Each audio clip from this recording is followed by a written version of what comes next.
మరి పెద్ద మనిషి చంద్రబాబు నాయుడు గారు ఏం చేయాలి? చంపలు వేసుకొని 2 ఏళ్ల కిందటినే నేను పెంచాల్సింది, కనీసం ఇప్పుడన్నా నేను చంపలు వేసుకొని పెంచుతున్నాను అని చెప్పి కనీసం సారీ చెప్పి చంపలు వేసుకొని కనీసం ఇప్పుడన్నా తగ్గించాలన్నా?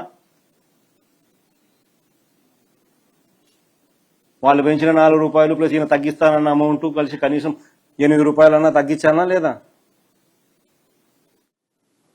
మేనిఫెస్టోలో పెట్టినాడు, స్పీచ్లు ఇచ్చినాడు, ఎన్ని చెప్పినాడు. తగ్గించకపోగా ఈ మనిషి ఏం చేసినాడు తెలుసా? ఇది స్కామ్. సంక్షోభంలో స్కాములు ఎలా చేస్తారు చంద్రబాబు నాయుడు దగ్గర నుంచి మనం నేర్చుకోవాలి.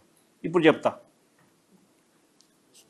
ఓ పక్క ఏప్రిల్లో మీ అందరికీ తెలిసే ఉంటుంది, ఏప్రిల్లో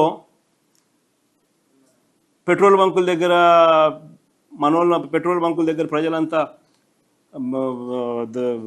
పెట్రోల్ దొరకడం లేదు, డీజిల్ దొరకడం లేదు అని చెప్పి బార్లు తీరిన పరిస్థితులు మీ అందరికీ గుర్తుండే ఉంటుంది. సో పెట్రోల్ దొరక్క బార్లు తీరిన పరిస్థితుల్లో ప్రజలు ఉన్న సమయంలో ప్రజలకు మంచి చేయాలన్న చంద్రబాబు నాయుడు గారు కేంద్ర ప్రభుత్వంలో ఆయన భాగస్వాముడిగా ఉన్నాడు కాబట్టి ఇంకారంతా ఎక్కువ ఒత్తిడి తీసుకొని వచ్చి ఎక్కువ పెట్రోల్ ఎక్కువ డీజిల్ మనకు అందుబాటులోకి ఉంచి కనీసం ప్రజలకు మేలు చేయాలని ఆలోచన చేయాల్సింది పోయి చంద్రబాబు నాయుడు ఏం చేశాడు తెలుసా? ఐఓసికి, ఈ ఆయిల్ మార్కెటింగ్ కంపెనీస్ ఉన్నాయి, బీపీసీఎల్, ఐఓసి, వీళ్ళకందరికీ ఏమని లెటర్ రాస్తారు తెలుసా? ప్రజల కోసంగా లెటర్ రాసేది.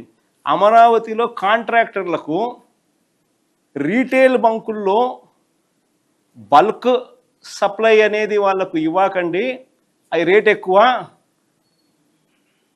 రీటైల్ బంకుల్లోనే వాళ్ళు తీసుకుంటారు, అది రేటు తక్కువ, ఆ పెట్రోల్ డీజిల్ వాళ్ళకు అందుబాటులో ఉంచండి అని చెప్పి లేఖ రాసినాడు.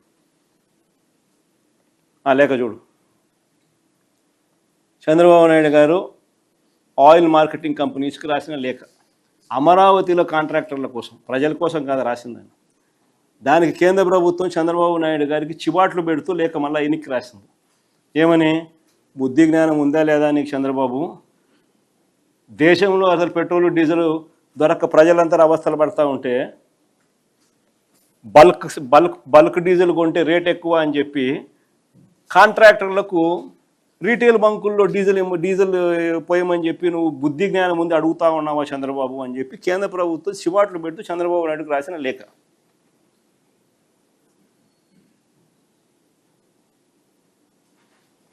ఇంతకన్నా దారుణం ఎక్కడైనా ఉంటుందా?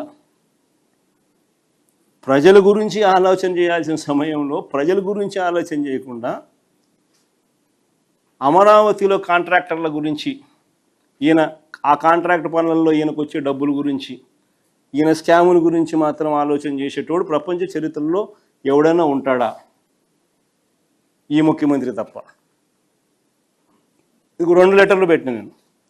ఏపీ గవర్నమెంటు రాసిన లెటరు 24/4/2026, అంటే 24 April 2026న Andhra Pradesh government oil marketing కంపెనీస్కు, అంటే ఐఓసికి, బీపీసీఎల్కు, హెచ్పికి వీళ్ళు రాసిన లేఖలు. కేంద్ర ప్రభుత్వం చంద్రబాబు నాయుడును తిడుతూ చివాట్లు పెడుతూ 20 ఏప్రిల్లో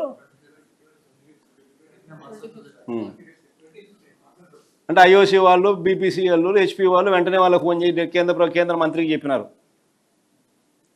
చంద్రబాబు నాయుడు మీ కూటమిలో సభ్యుడు ఇట్లా అడుగుతా ఉన్నాడు, ఏం చేయమంటాం మమ్మల్ని, మేమేం చేయాలో మాకు అర్థం కావడం లేదని చెప్పి. ఆ నుంచి వెంటనే మోడీ అంటుకున్నాడు.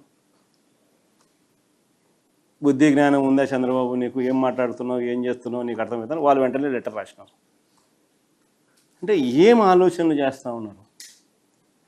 ఒకవైపున నువ్వు ఎన్నికల్లో ఇచ్చిన మాటను నెరవేర్చడం లేదు, మేనిఫెస్టోలో పెట్టిన మాటను చెత్తబుట్టలో వేస్తున్నావు.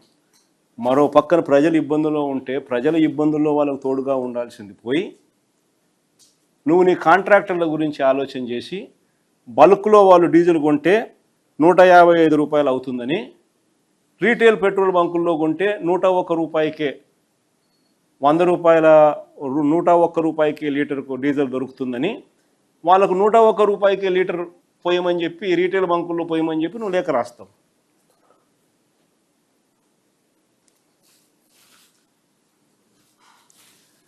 పెట్రోలు డీజిల్ తగ్గిస్తామని హామీయే కాదు,